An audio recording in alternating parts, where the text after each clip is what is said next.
Alright, tech fans, Samsung and Corning just dropped some exciting news.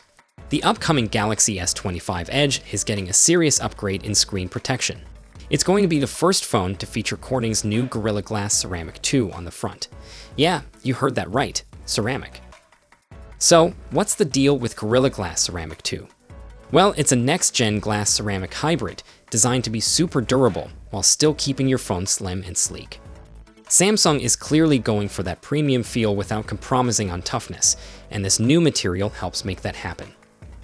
Now, in case you're wondering, the regular Galaxy S25 will stick with Gorilla Glass Victus 2, and the S25 Ultra gets the fancier Gorilla Armor 2, plus that sweet anti-reflective coating.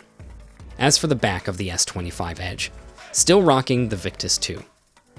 Samsung and Corning say this partnership is all about pushing mobile design forward, strong materials, sleek looks, and all-around better durability.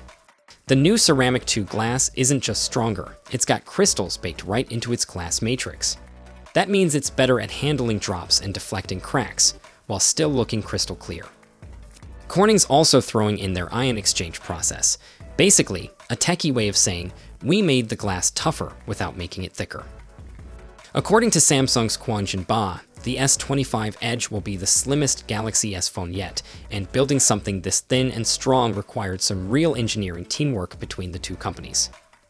Corning's Andrew Beck added that Ceramic 2 gives users the best of both worlds, a thin, modern design, and the durability we all want, especially if you've ever dropped your phone on concrete. We'll get the full scoop on the Galaxy S25 Edge when it officially launches next week, so stay tuned. So, what do you think? Excited about the new glass? Think it'll actually survive a real-world drop test? Drop your thoughts in the comments, and as always, thanks for hanging out. Catch you in the next one. Until then, take care.